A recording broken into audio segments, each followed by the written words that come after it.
Okay mga kadit, ito na. Tapos na tayo. Na-cleaning na rin natin. Oh. Ayan. Ang ginawa natin butas dito, apat na 2.5 sa oil distractor. Tapos apat na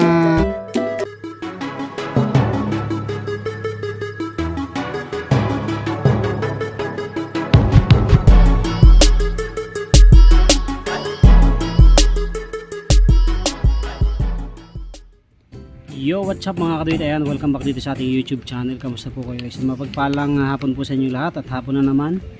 So may mga gawa tayo ngayong araw at nakatapos na tayo. So ngayon naman ay dito tayo sa isang unit natin na pinag-eksperimentuhan natin yung burner nito, yung nozzle burner. Ginawa nating 42 holes yata yun, yung sinampulan natin na hindi ganun kaganda. So ngayon gagawa natin ng bagong nozzle burner yan. So ito yung ating gagawin. Naka-ready na yung ating mga gagamitin. Ayan. So actual natin gawin ito ngayon para makita nyo kung paano ako gumagawa ng nozzle burner. Although may video na tayo, pero ngayon isang diretso yung gagawin natin. Sukatin muna natin. Ito ipasok nyo sa loob. Etong isang ganito ko, ito 7 inches. Itong haba ng ating ginagamit na niple. Para dalawa na yung kanyang magagawa. Ayan, higpitan nyo lang yan mga kadwit para sureball na lapat siya. Hindi kasi pwedeng maluwag, hindi pwedeng hindi nahigpitan. Para pag hinigpitan nyo siya, sakto yung height. May epekto din kasi yung height yan pag hindi nyo naayos. So yan, pag nahigpitan nyo ng ganyan, kuha lang kayo ng ruler, tapos guhitan nyo. Yan, tapos ikaysa nyo yung hindi nyo kukuhanin. Okay? Tapos balik tayo. Kuhanin natin. Tapos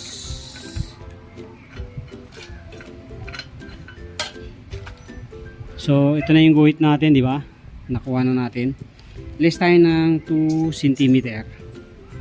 So ito yung hindi natin kukuhanin. So tapat lang natin yung guhit dun sa ating 0. Tapos guhit tayo ng 2 cm. Ayan.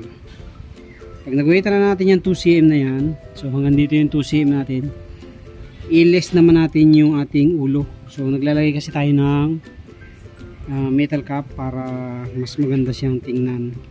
Yung iba diretso na, pero ako naglalagay. Ayan. So hanggang dito, nililis lang natin sa height nung ating nozzle burner. Ayan. Yung ating nipple pala. So pag na list na natin, guguhitan naman natin ngayon. So mangyayari, ito na yung kukuhanin natin. Dito tayo magsisiro. Guguhitan lang natin yan.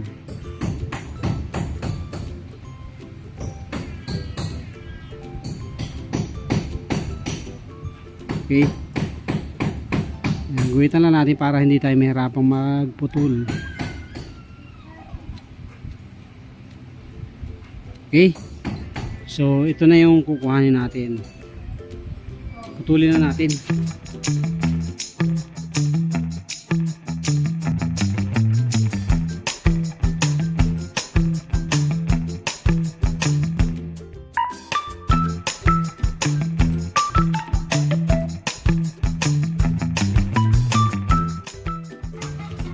Ito na yung ating niple. Gagawin nating puno ng ating nozzle burner. So ayan. Tapos ito na yung kanyang ulo. So maluwag siya kasi yung ginagawa nating ulo 3/4, bago itong ating katawan ay 1/2. So ang ginagawa ko dyan, naglalagay ako ng singsing para pantay siya. So ito na mga kadwit yung ating singsing. So ilalagay lang natin ito dito. So ito na mga kadwit, na install na natin yung ating singsing. Tapos ngayon papatong lang natin yan dyan, and then i-welding natin. Ayan. So welding na natin para makita nyo rin yung style ng aking paggagawa. So yan mga kadit, i-spot lang muna natin yung singsing para hindi siya magbago once na nilagay natin yung ating ulo, yung metal cap.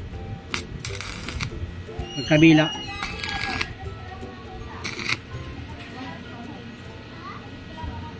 Okay.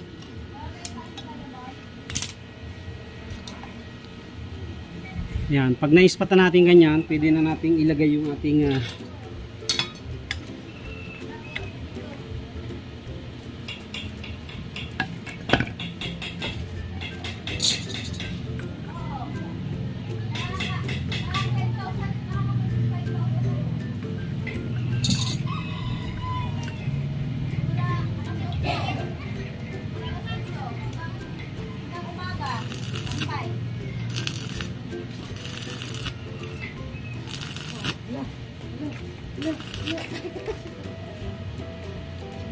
So after nating ma-welding yung kabilang side, silipin muna natin syempre kung pantay.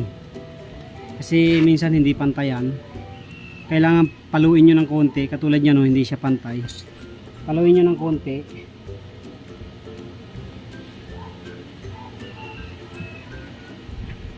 Para pumantay siya.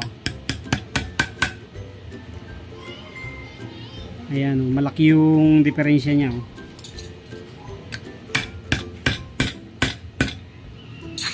So, kailangan pumantay siya. Mainit.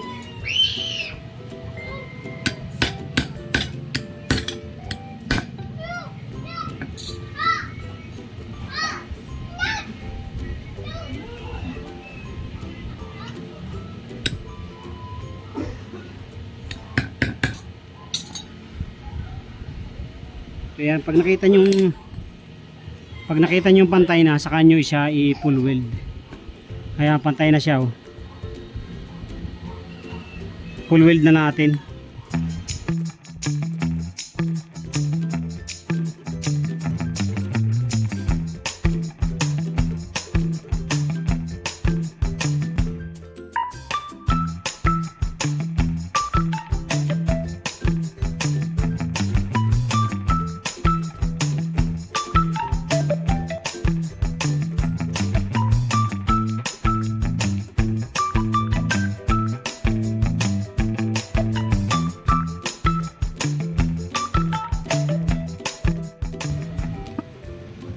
So ito na mga kapatid yung ating nozzle burner. Tapos na, nalinis na natin at bubutasan na rin natin to para isang diretso yung ating vlog ngayon.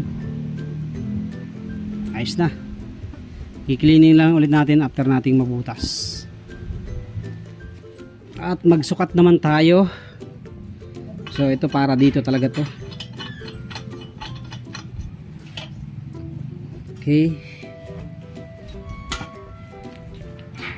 Siyempre, kailangan higpitan mga kadawit.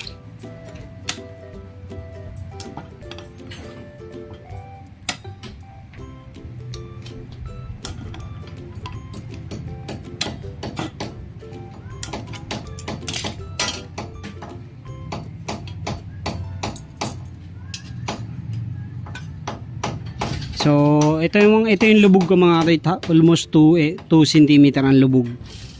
So kainaman na yan ganyan, maganda na ang apoy niyan. So sukatin natin ngayon kung anong height nito. So 8.2.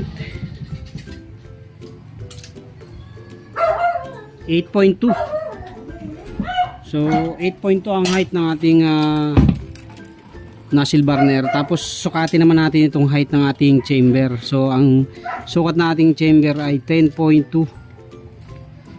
So meaning 2 cm talaga ang ating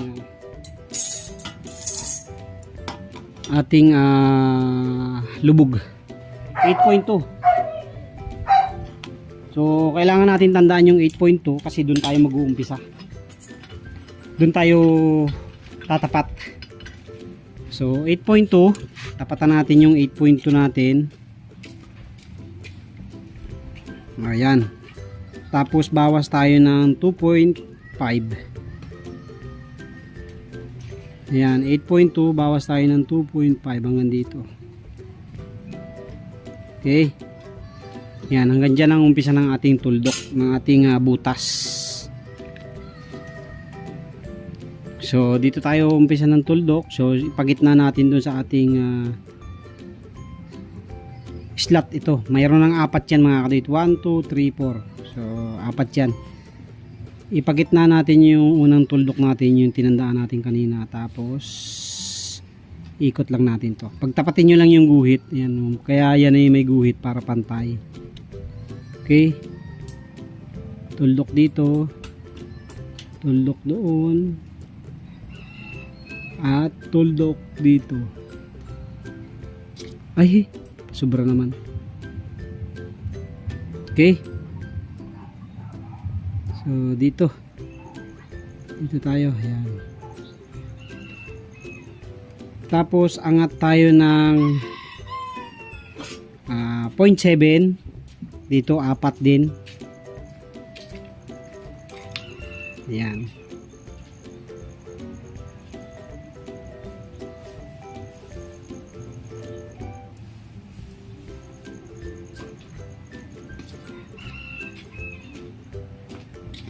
Okay.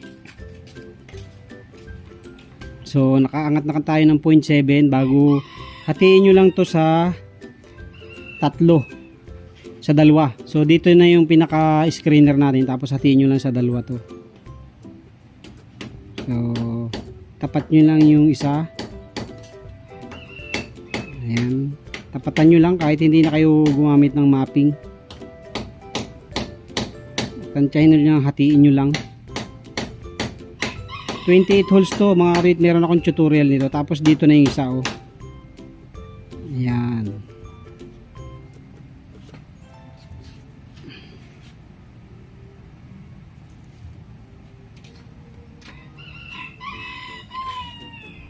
Tapos ang screener natin mga kaduit dito sa pinaka ulo, sa pagitan ng ulo. Ayan. Yan ang screener natin. Pwede kayong hindi na maglagay nito kung ayaw nyo. Pero may tulong din itong screener para may bounce back yung ating apoy. Okay. So bali ilang layer? 1, 2, 3, 4, 5. Pang-anim yun dito. Ayan.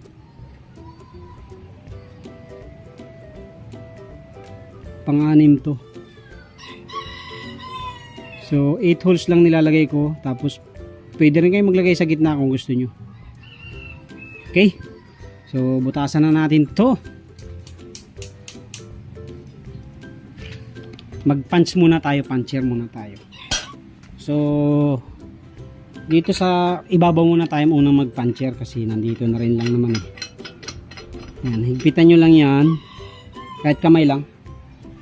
Tapos puncheran nyo yung mga gilid. Para pag nagbutas kayo, hindi sasablay.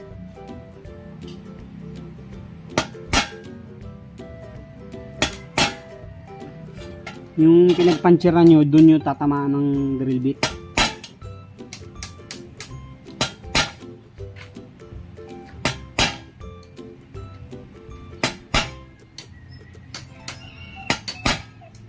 Okay. Tapos, next natin yung puncher natin sa katawan. So, importanteng may puncher din yan kasi mahihirapan kayo yan. Marami kayong ubusin drill bit pag hindi nyo pinuncheran yan. Sayang ang drill bit. Ayan, punchera natin.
Okay na mga kadit, tapansiran natin at bubutasan na natin to para matapos na to. Okay, at ang ating gagamitin ngayon mga kadit, ang ating bagong Inco na drill dito sa ating pagbubutas. Ayan. Shoutout po sa lahat ng mga patuloy na tumatangkilik ng ating studio soil dahil meron na naman tayong bagong gamit na nabili. Ayan. So,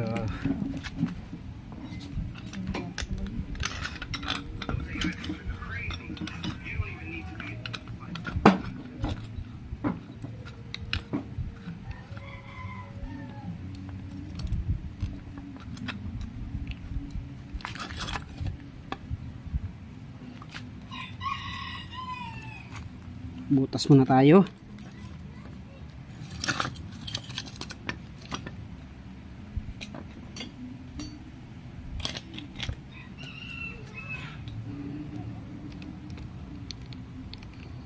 Wala pa tayong magandang ano mga kaduyt eh.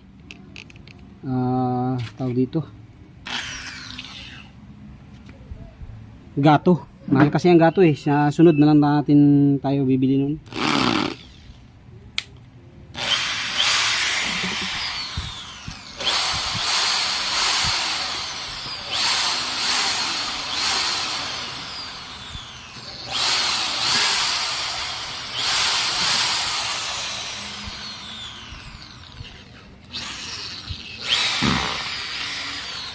Okay, babaan natin ng konti para mas makita nyo yung ating dinidrill.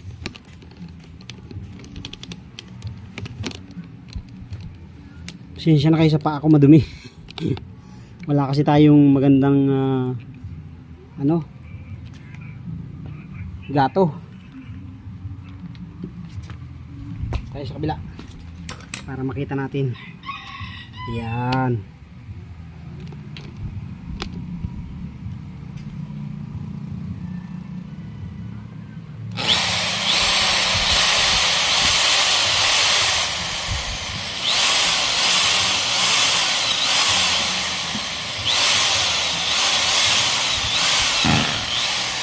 So ganyan lang kaiksi mga kaduyt para hindi mabali. Kasi pagka mahaba ang inyong adjustment, possible talaga siyang mabali. So iksihan nyo lang ang adjustment para hindi siya baliin. Yun yung technique.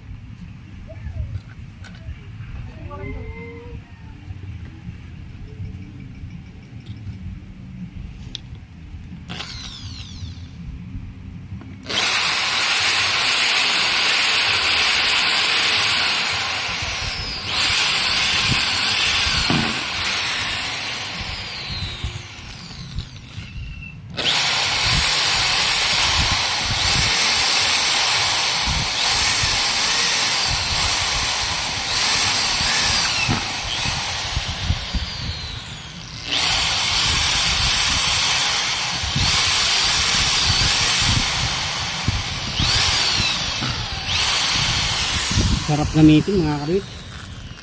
Walang kagalaw-galaw.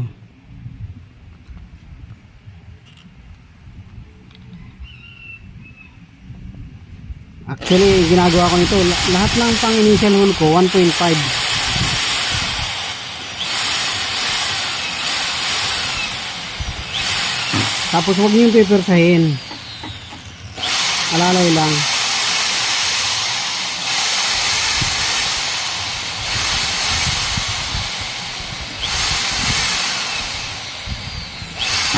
Ayan.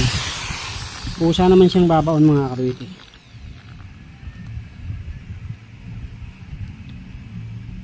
Ito binubutasan ko na yung 2.5 na ano natin. And also press this bell icon. Oil distractor mamaya. Susundayin ko na lang siya ng 2.5. Para hindi masyadong mahirap.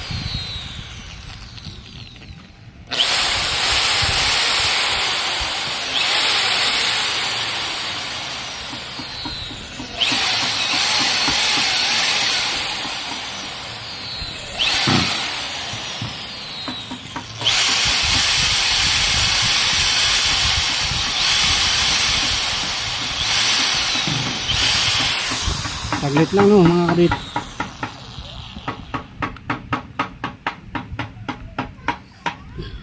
Second layer natin 2mm yan.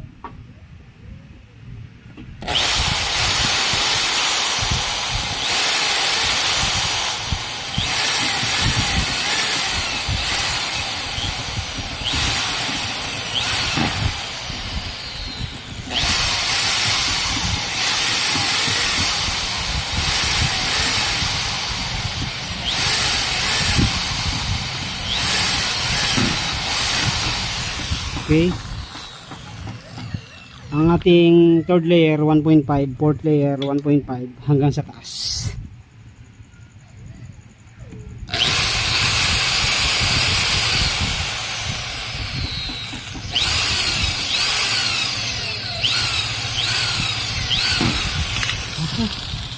Mipit. Buti na lang hindi nabali. Lumuwag na yung ating kapit.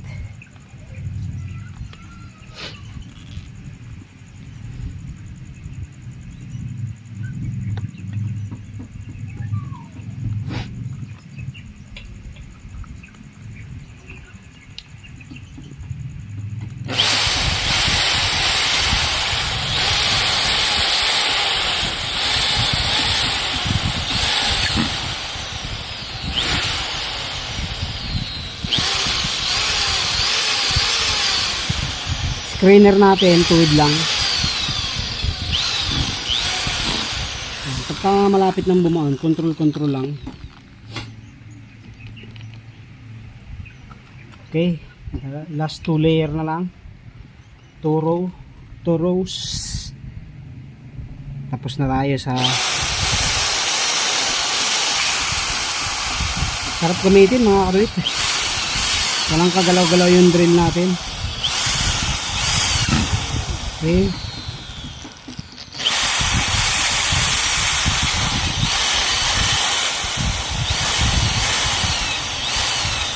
Meron pa tayong bubutasan na dalawa mga karuit.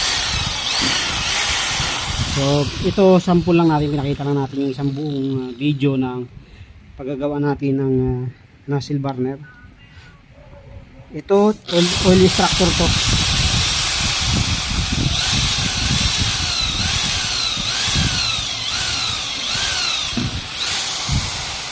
Ito pangatlong layer 1.5 to.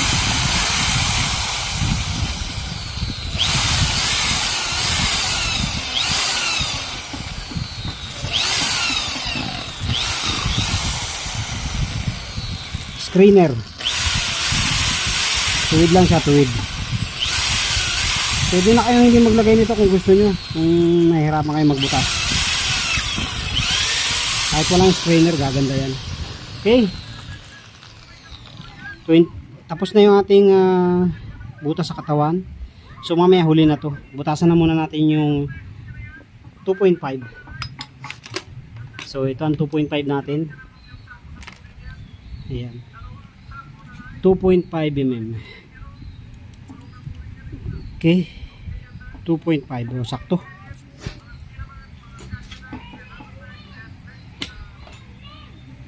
.5 muna tayo.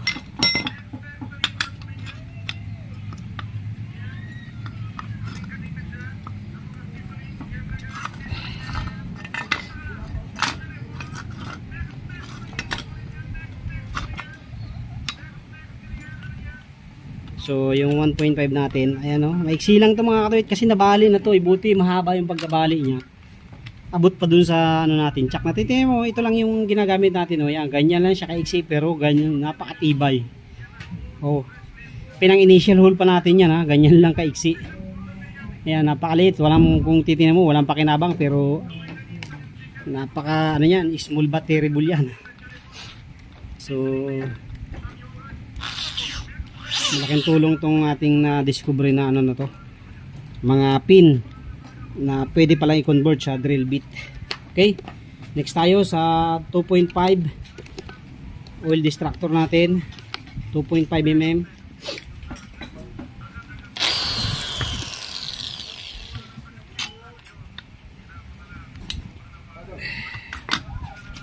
Tayo sa kabila.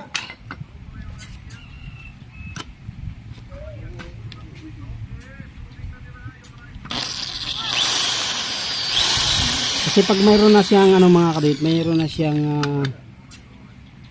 tawag dito, initial hole, hindi na kayo mahihirapang magbutas. Ayan o, talas ng ating 2.5 mm o.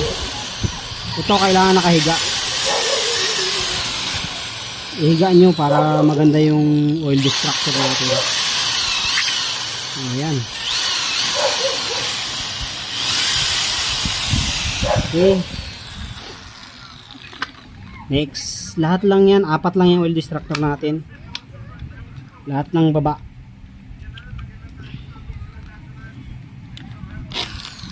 Sundahin nyo lang muna ng tuwid para sumiyot. Tapos, pag nasundan nyo ng tuwid, ihigaan nyo na yung barena.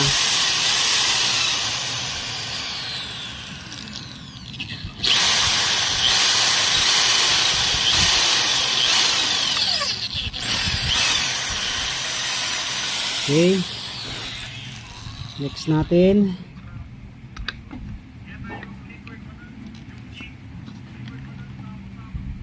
Sundahin mo lang konti. Yan, para bumaon. Tapos, higa nyo na ng konti. Kasi ito ang pampalakas ng apoy mga kaduwid. Itong oil extractor natin.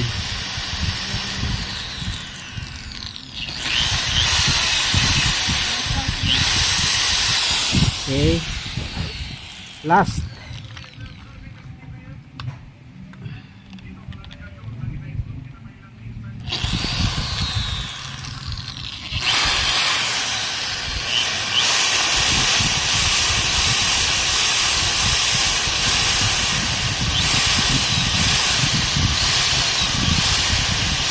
Alalay lang mga kaduwid. Okay. Tapos na tayo sa 2.5. Next natin 2mm. So marami tayong 2mm dito. Ito naman yung 2mm natin mga kaduwid. Kabilaan yan.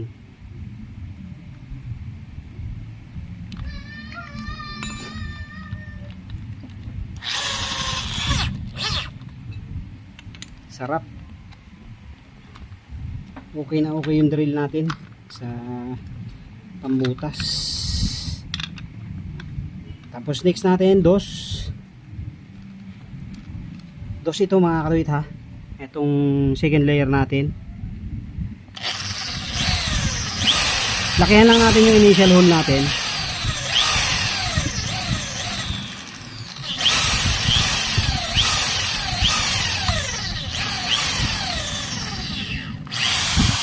Okay.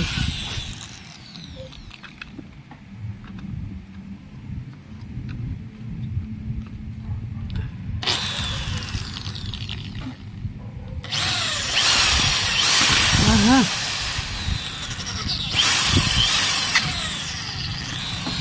Okay.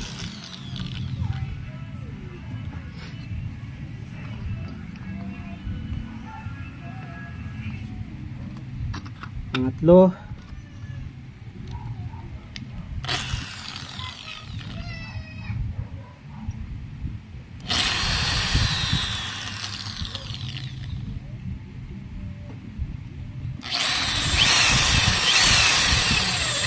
Mapalag tong isa ng natin, gas natin. Mapalag. Mahaba kasi. Last.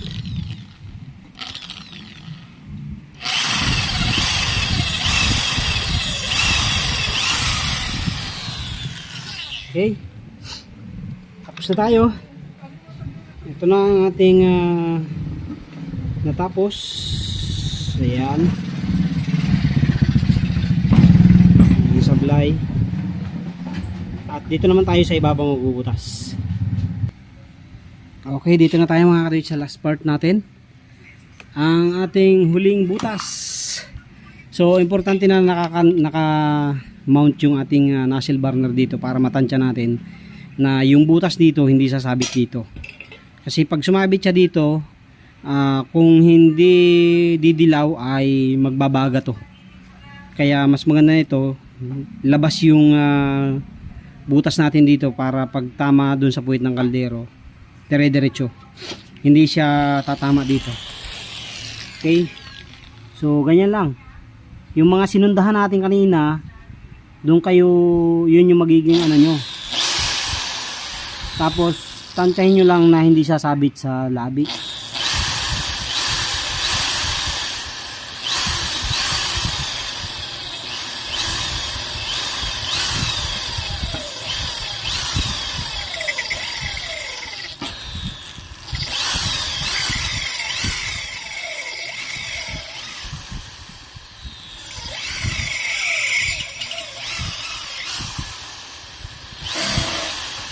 Okay, 1-0.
Next.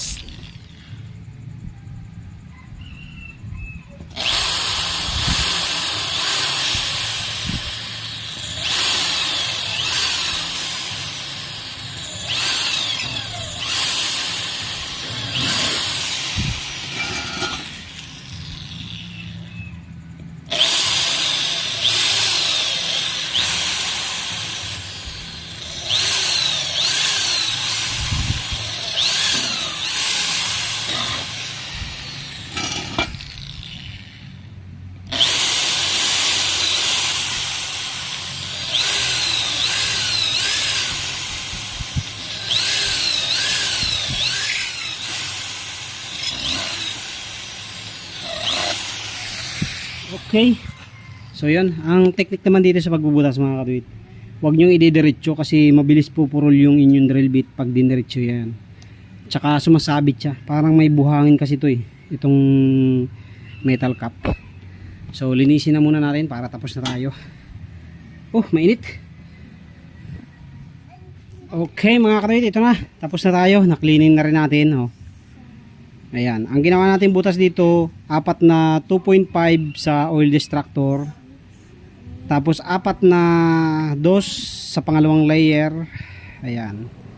And then lahat ng pataas, 4 na pangatlong layer, 4 na pang-4 na layer, 4 na oil screener at saka 4 sa ibabaw. 1.5 na lahat po 'yan.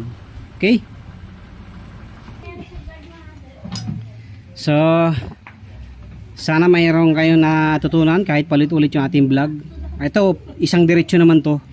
Hindi siya turo-turo lang. Nakita nyo yung actual na pagbubutas ko. Okay, 28 holes po ito. Subok na subok ko ito na talagang maganda. Sundan nyo lang po ito. At sure ball na magiging okay po yung inyong plane. 2.5 po yan distance simula sa flooring. Hindi po simula dito kasi lumulubog po ito sa ating elbow. Kaya ang susukatin niyo po 2.5 simula sa flooring hanggang dito. Tapos angat lang po kayo ng 0.7 o 7 mm. Yun na po yung pangalawang layer mo para sa 2 mm na butas. So ito naman po hindi naman sobrang 45, pabanda po ito, pabanda. Yan. Ganun din po itong pangatlong layer. Ito po naman ay 1.5. Kung gusto niyo na medyo malakas pa rin yan, gawin yung dalawa yung dos. Yung dalawa gawin yung dos. Tapos dalawa lang yung 1.5. Ginagawa ko rin po yan. Tapos itong pang-apat na layer, 1.5 na po ito lahat. Pabanda rin po ito. Pabanda. Medyo nakaganyan lang po ang butas niya. Hindi siya nakaganyan. Medyo mga 130 degree. Ayan. Tapos itong pang-apat, naka 140 degree siya pantay. And then ito, mga 120 degree. Okay? So, yun lang po. ang aking video for today. Ito kasi pinag-eksperimentuhan ko lang yung burner nito kaya pinalitan natin. Okay? So yun lang po. Maraming salamat sa inyong patuloy suporta at panonood sa ating mga video. God bless po sa inyong lahat. Shoutout po sa inyong lahat. Magandang hapon po. Thank you very much.